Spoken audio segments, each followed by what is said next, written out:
What's up, Lions fans? This is your boy, The Bridge, aka the most delusional Lions fan that you're ever going to meet. Okay, so yes, we back at it. First thing I need y'all to do is go ahead, hit the like button and subscribe. All right, and I just want to say, anybody else watching the video, I appreciate y'all for supporting me last season. Hopefully that support can continue on. I'm gonna be uploading, same way I uploaded last year for the season, at least 2 to 3 videos a week. I might even up it up a little bit this year, just because I'm super excited, man. At first I didn't really like the Dan Campbell hire, but we gonna get into it. We gonna get into it. You know, um, just happy to be up here and doing this content for y'all again. Let's jump into it. There's been a lot of stuff happening in the off season, but for this first video back, I just want to kind of go in on what I think about Dan Campbell and like the hire and what they did with the GM situation and all of that. We not really gonna get too much into the players, but we are gonna get into a few of them in this video, and then tomorrow we gonna get a little bit more into what they've been doing and how my take on it and like what I think the season is gonna do for us. All right, so the first thing I like to say is Dan Campbell. He's not a bad coach. I think that he's had some great mentors or whatever, and and I think the job that he did down there in I think it was Miami. I don't think he did a bad job. So I'm really interested to see what he's going to bring to the Lions. To me, like, we gonna take it back a long ways back. All right. So I don't know if you guys watch Michigan football and the Ohio State rivalry. Don't like Ohio State. Straight Michigan guy. But I don't know if you guys are familiar with it, but if you're a Lions fan, 9 times 10, you definitely familiar with the Michigan and Ohio State rivalry. And Michigan and Ohio State were known for having a few great coaches. But the one that sticks out to a lot of Michigan fans or whatever is Bo Schembechler or whatever. I always known him as Bo. I wasn't around when he was coaching Michigan, but if you know the history and you really into the rivalry and you grow up in that atmosphere, then you do research and you learn things and okay, he's the great. Like, I wasn't around when Barry Sanders was running, but I understand that Barry Sanders is the best running back of all time to ever step foot on the NFL field, and that's just a fact. All right, now Bo Schembechler is just one of the best coaches, or the best coach to ever coach Michigan football, and that's just a fact. So the thing about Bo was that really kind of inspired me was he had this quote that said, "Those who stay will be champions." Now, that might sound like, yo, whatever, bro, but Bo was aggressive. He was high energy, but he always made sure the players understood that he looked at them as men. You feel me? Like, he was different. Now Dan Campbell is definitely coming in, I feel like, as a player's coach. We know our past coach tried to claim to be that, but it didn't really look that way. But I feel like Dan being an actual player in the NFL or whatever, and actually playing for the Lions and knowing that atmosphere as a player and the history and the stigma of being a Lions, because you got to be real, like, the Lions, we have a stigma, of not always being so good. Like, it's a fact. If you're a Lions fan, it's something that we don't like to live with, but it's a fact. We haven't won the Super Bowl. We won championships, but that's all. That's neither here nor there, but it will be this year. You feel me? So, like, Dan, I feel like he has to come in with that aggressive mindset. Like Bo straight up said, those who stay will be champions. And the reason he said that was because he was on another gear at coaching. Like, he was coaching them boys till some of them quit. You feel me? Like, some of them was walking off the field like, this ain't for me.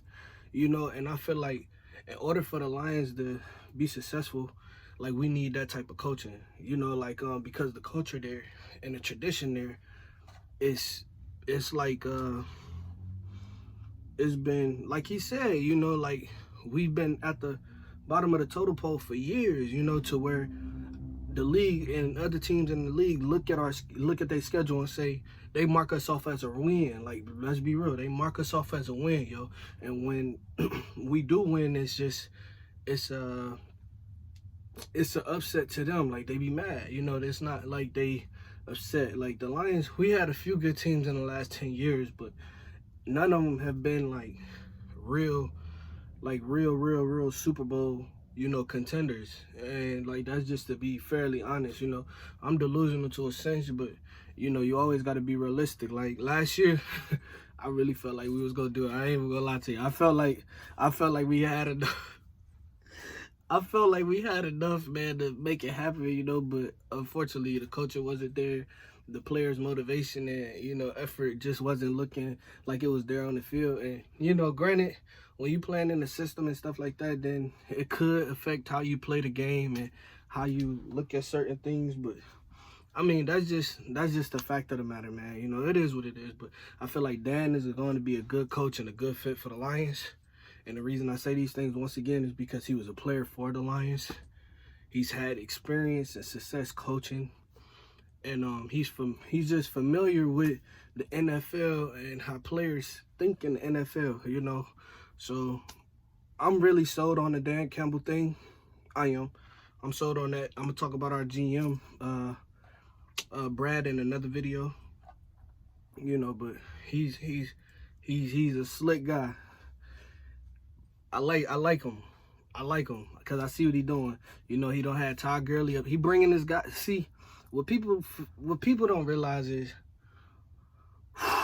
in the NFL, when you get a position of some sort of power to where you can bring your guys with you, those who are really like of the mindset of I'm gonna look out for those who I trust and who have looked out for me, they always bring their guys with them. Always, like it's no like it's always gonna happen, like people forget like Nick Saban and Bill Belichick coached together. Like a lot of people my age don't even know this, but they coached together at Cleveland for a good little minute, and it was only because what they say, like we getting on topic, but Bill and Nick Saban had a connection through, I think, Bill Belichick's dad or something like that, so it's a long thing, but they always bring their guys with them. Soon as Bill Belichick got that head coaching job at Cleveland, what'd he do? First person he called was Nick Saban. Like, come on, bro. Got him up out of Toledo and sent them right up there with him to Cleveland. It's kind of crazy they was both in Ohio, but that's neither here nor there. We're talking about the Lions, and the one thing I say is that I've seen that Brad and Dan Campbell have been bringing their guys with them. Because the one thing that's important in the NFL is chemistry. You get what I mean? Like, no chemistry, no success. You can have all the talent in the world and it might get you a couple games. But if you blessed enough to get to that Super Bowl, like, and y'all don't like each other and the chemistry not right, it's very hard to say that you're going to win that game. So no chemistry, no success, man. And let's talk about the number one pick for us. So I think it was pick 7 or 6 or something like that, so and a lot of people was mad about that because they but I can't believe people was really upset that we didn't have a higher pick, because it's like, bro, we had a higher pick, that mean our season wasn't good. I'm not one of those guys. I'm not saying tank the season so we could get a high pick. No. If we have the option and they say we could get the number 3rd pick or lose the last game of the season, I don't care if the last game of the season don't mean nothing. I don't want to see them out there dragging, bro. Like, I'm like, really, I love the Lions, man. I don't want to see that. I don't want to see that. I don't care if it drop us from 3 to 9, 3 to 15. If we got a chance to win it, win it. Like, that's how I look at it.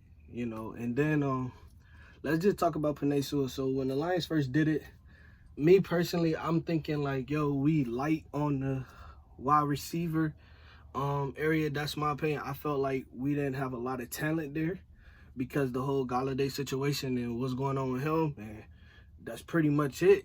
Marvin Jones, I love him, but he getting up there, like we don't have too many options, so it's like Cephas, I don't know.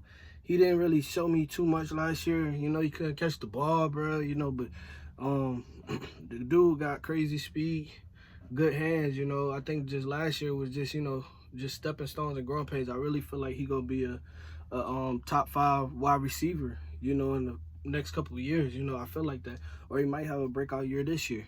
You know, but the Penei Sewell pick, it threw me. It really threw me off because I don't watch Oregon. You know, so it's like I hadn't heard of this guy.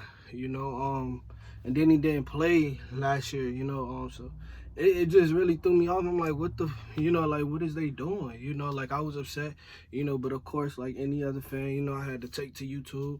I looked them up, watched this film, like, oh, okay, he's different, you know. And but the thing that's already upset me is they trying to move him from his natural, well, they say he could play anywhere, but they trying to move him from where he was playing at in college to the right side. And it's just like, bruh, like the man dominant over here, put him where he dominant at, you know.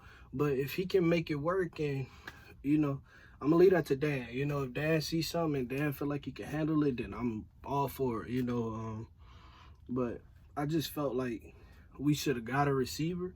But I'm not mad at the pick after I seen what he could do and what, you know, and the attitude that he had in his media days and stuff. Like, I like the attitude, you know. They was basically asking him like, well, do you follow behind other players and stuff? And he was just like, yo, I watch them, you know, like I watch them and I let them do their thing, you know. And he basically saying like, I don't need to follow nobody. You know, I got here from doing me. Like, if they can show me some pointers, then I'm all for the pointers. You know, that's basically what he said in so many words, you know, because you don't want to just get up there and be like, yo, I ain't asking for, I don't need their help. You know, you don't want to do that. But I like the pick. I like what the Lions is doing. I feel like it's some actual change happening.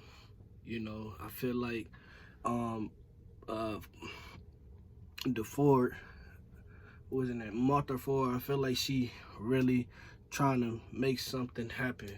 You know, I do. You know, so or you know, the daughter of the Ford family, I feel like she really care about winning. You know, she gonna make something shake. You know, so all in all, man, I'm just happy to be back up here talking to y'all. And I feel like, you know, the Lions, we gonna make it happen. You know, if you're not a fan, get off the train. We don't need that negativity this year, man.